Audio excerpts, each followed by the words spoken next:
Bem, final de semana também será movimentado com o lançamento de um livro que traz histórias interessantes, crônicas sobre o nosso futebol, que vão além, não é, Felipe Caldas? Boa noite a você, está aqui comigo para bater um papo, além, digamos, do que acontece dentro das quatro linhas, né? É um prazer tê-lo aqui, boa noite. Boa noite, Rovares, boa noite, amigos da Itararé. Pois é um livro que eu brinco dizendo que o futebol é a desculpa para se falar de vida. Ninguém vai ler no livro esquema tático, sim, como um time faz para ganhar ou perder, mas é um livro que fala sobre os amores e as paixões, as dores, as saudades que giram em torno do futebol. Então é a emoção da criança que vai pela primeira vez ao estádio de futebol, é a dor da mesma criança quando vê o time ser rebaixado ou eliminado de uma competição pela primeira vez na vida. São histórias que o imaginário de todo torcedor surge ao longo do futebol, né? Então tem histórias de Copa do Mundo, tem ficção, tem algumas crônicas, memórias do passado, do meu passado, da minha infância. E tem também fatos históricos do futebol sendo narrados de um ponto de vista mais poético, com mais literatura. Então, a final da Copa de 1950, por um ponto de vista mais literário, de mais graça, né? Mais poesia. Mais ou menos isso que vai ter no livro. Com certeza, sim. Aquele cara que é movido mais pela paixão, que é mais movido, às vezes, pela razão, ele vai se encontrar de alguma forma aí, né? O livro é para quem é apaixonado por futebol, mas também para quem gosta de boas histórias. Uhum. Todo brasileiro tem alguma história ligada ao futebol. Gostando ou não, né? Gostando ou não. Todo brasileiro, mesmo que não goste de futebol, assiste a Copa do Mundo. Então, tem alguns casos de Copa do Mundo, da emoção do título, do desespero de um 7-1. Então, mesmo quem não gosta de futebol, tem algum sofrimento para contar naquele 7-1, por exemplo, o fatídico 7-1 de 2014. Mas também quem gosta de futebol, claro, aí o prato tá completo, tá, porque tem histórias de títulos, histórias de conquistas, de emoção. Todo mundo que gosta de futebol jogou bola no meio da rua, então tem... Ou tentou. Eu era péssimo. Tem crônicas que falam sobre as peladas de meio de rua, normalmente descalço, no paralelepípedo. Isso. Às vezes você acertava o paralelepípedo em vez de acertar a bola. Inclusive tem uma crônica do departamento médico que fala sobre esse chute errado que você mira o paralelepípedo, que voa a unha e a bola fica ali parada como se nada tivesse acontecido. Então são histórias, são crônicas que falam desse imaginário permeando o futebol, mas que vão, como o nome sugere, vão além do futebol. E é um livro muito, muito gostoso de se ler. Modéstia à parte, fazendo essa desculpa de estar elogiando o próprio trabalho, mas eu sou um jornalista esportivo muito sério, por assim dizer, muito crítico, uma análise mais sisuda do futebol, e eu reuni no livro um outro lado de Felipe Caldas, digamos assim. É um livro de mais poesia, de mais amores, com mais sentimento. Então, tudo que eu não sou no jornalismo, aquela coisa mais séria, eu reuni nesse livro histórias bem mais leves de se ler. Dá para ir bem além do que você faz no Globoesporte.com. Claro, porque a crônica... Tem mais espaço também. A crônica é liberdade pura, né? Verdade. Então, para citar um exemplo,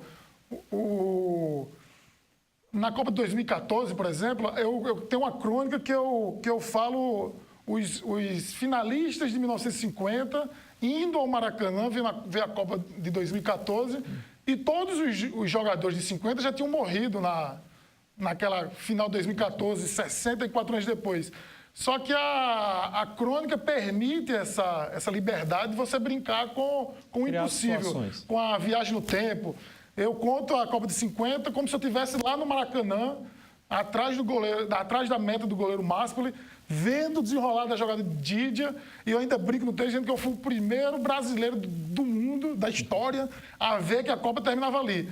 Por mais que eu tenha nascido só 32 anos depois daquele jogo. Então, a crônica nos dá uma liberdade que o jornalismo não nos dá. E quem lê o livro vai encontrar histórias também de Copa do Nordeste, de Campinense. Tem uma crônica sobre o centenário do Campinense. Tem um torcedor do Botafogo, tem a história do jogo de 1980 no Maracanã, O jogo que 35, 36 anos depois ele continua vivo no imaginário do torcedor, a vitória do Flamengo.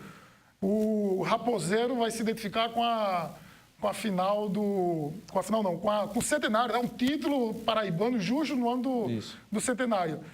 Então tem histórias que eu falo também de rivalidades de fora, por exemplo, o Bahia e Vitória, o Fortaleza e Ceará, o Fla-Flu. Tem alguma específica, Felipe, que você mais se identifica? Né? Se for dizer assim, essa aqui eu realmente me vi mais nela, ou, digamos, a criação ela foi tão longe que ficou tão boa, né? Que foge tanto assim desse pragmatismo do futebol. Pois é, Tem 3 crônicas especiais que, para mim, ela é muito... Uma é logo a crônica de abertura, que é a bola, que eu acho que tem uma pitada de ousadia no texto, que eu gosto muito, que eu trato a bola é um objeto inanimado, né? Um objeto morto, digamos assim, mas que, ao mesmo tempo, é a peça fundamental do futebol. Então, eu trato a bola no texto como uma mulher provocadora, que ela se insinua para todo jogador de futebol, mas, na verdade, ela se insinua porque ela gosta de brincar com o jogador de futebol. Ela só vai se entregar totalmente ao craque. Só que ela se insinua a todos. Então, todo mundo acha que a bola é dele, mas não sabe eles que a bola, no final, faceiramente, ela vai negar a todos e vai se apaixonar apenas para o craque. Eu gosto dela por isso, porque essa ousadia de você tratar a bola de objeto inanimado, de repente ela é um ser vivo, é uma mulher, e eu acho muito, muito legal isso. E tem outras 2 crônicas que meu pai e minha mãe já morreram, tal, e eu tenho histórias muito fortes da minha infância envolvendo futebol que me ligam a eles. Então, por exemplo, a primeira vez que eu chorei por causa do futebol, por causa do futebol, foi na eliminação do Brasil contra a Argentina, naquela Copa do Mundo de 1990. E eu conto a história porque eu chorei não pelo jogo em si, mas porque eu não acreditei que o Brasil estava eliminado. Fiquei meio que implorando a minha mãe para ela me dizer que ainda ia ter uma prorrogação. E quando ela finalmente me convence de que a Copa do Mundo acabou, a gente dá um abraço e eu choro emocionado. E escrever essa crônica, depois da minha mãe ter morrido, relembrando aquele momento da gente, eu com 8 anos, ela com aquela docilidade típica das mães, isso para mim... Eu escrevi chorando, corrigi chorando, e quando eu releio, eu ainda me emociono vendo essa crônica. Tem outras. Primeira vez que eu fui ao estádio de futebol com meu pai, outro exemplo, meu pai é cearense. Ele gostava muito do futebol da Paraíba, mas como era cearense, ele era torcedor do Ceará. Time do coração de lá. Então, quando o Ceará foi campeão do Nordeste em 2015, eu estava no barzinho assistindo o jogo, essa mobilidade que hoje nós temos, eu escrevi uma crônica em homenagem ao meu pai, no bar, e eu acabei incluindo essa crônica no livro. É outro momento que eu ainda digo, os tolos hão de dizer que você já morreu, mas eu sinto você abraçado a mim neste momento, né? Então, é aquela questão da crônica. O que importa se ele já morreu? Eu sei que ele estava ali abraçado comigo naquele título de 2015. Então, eu me autorizo a viajar no impossível, no imaginário, no imponderável, ao longo desse livro, com crônicas. Tem muitas crônicas alegres, muitas crônicas tristes, porque futebol é isso, né? Não se faz torcedor sem dramas, não se faz torcedor sem vitórias. Com certeza. Felipe, quero agradecer pela participação, deixar o espaço aí para você falar um pouco sobre o lançamento, né, que vai acontecer aqui em Campina Grande. Já houve terça-feira lá em João Pessoa. Como é que vai ser aqui? Fazer o convite aí para quem já chorou, para quem já teve alegrias. Com certeza todo torcedor já foi, digamos, como a gente fala aqui, do céu ao inferno no futebol. Todo torcedor. Né? Tem uma crônica que fala do rebaixamento e, com raríssimas exceções, todo torcedor já viveu um rebaixamento. E é como eu disse, não se faz torcedor sem tragédias também. A tragédia e o drama faz parte do futebol. Queria agradecer muito o espaço para divulgar o livro. O lançamento vai ser no domingo, às 11h30 da manhã, no Boteco. E sintam-se todos convidados a curtir. No final, é uma grande tarde de bate-papo sobre futebol, tomar aquele chopp gelado e bater papo sobre livros, sobre futebol, sobre literatura. quem quiser está mais do que convidado. O livro é bem legal e espero todos lá. Tranquilo. Obrigado, então, aí pela participação. Vou até fazer uma cobrança ao vivo aqui. A partir da semana que vem, a gente vai estar sempre sorteando um livro aqui, né, que fale um pouco sobre o nosso futebol, que fale sobre histórias relacionadas ao esporte. Vai contar com o seu aqui para... Já deixo esse aqui. Já vou, então, para quem está em casa, semana que vem, o primeiro livro aqui a ser sorteado para você que está em casa será o do Felipe Caldas, né, que inclusive traz histórias do nosso futebol paraibano. Só para terminar, eu queria uma opinião sua também. Está faltando mais divulgação, mais realmente materiais literários falando sobre o futebol da Paraíba, na sua opinião? Eu percebo alguns livros mais da área acadêmica já, Sim. com relação ao futebol, mas eu acho que ainda falta a gente resgatar mais a história paraibana. O professor Hildeberto Barbosa Filho é um crítico literário conhecido lá em João Pessoa, ele é o autor do prefácio do livro, e ele conversava comigo dizendo que não se recorda de um livro de crônicas, por exemplo, que trata também sobre o futebol Sim. paraibano e de um autor paraibano, né?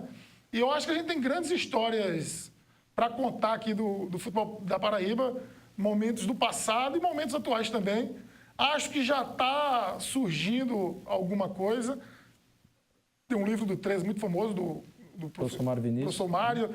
Tem alguma coisa lá em João Pessoa, eu conheço alguns autores. Tem um colega, André Rezende, que ainda não publicou, mas está preparando um livro sobre o Botalto. Acho que o Clássico dos Maiorais aqui vale mais do que nunca. Talvez um dos grandes, o maior clássico do interior do Nordeste. Olhe lá, um dos maiores do próprio Nordeste. Mas, aos poucos, a gente vai preenchendo essa lacuna e falando um pouco mais do nosso futebol paraibano. Com certeza merece. Obrigado, Felipe. Aí, boa sorte. Domingo, então. Pessoal lá no Boteco a partir das 11h30, 11h30 da manhã. Tem jogo no domingo do Campinense. Estamos todos os paraibanos, os 300 talvez secando um pouco mais, mas quem gosta de futebol paraibano acompanhando o Campinense na Série D, só que o jogo é 6 da tarde, dá tempo de ir no final da manhã, no início de tarde, tomar uma cerveja e participar do lançamento do livro a partir de 11h30 da manhã no Boteco. Tá ok, então. Obrigado, Felipe. Aí, parabéns pelo trabalho. Então, o pessoal já sabe, semana que vem a gente está trazendo aí o primeiro sorteio já com um autor paraibano, nada melhor, tá certo? Antes de chamar o intervalo, tá aí na sua tela o nosso contato, o WhatsApp, né, 982-166238. O pessoal já participa a partir do próximo bloco. A gente faz uma pausa e daqui a pouco destaque para os campeonatos brasileiros da Série C e D. Falaremos também ainda sobre Souza, Campinense, né, o Botafogo, que entra em campo, tudo isso ainda hoje. Até já.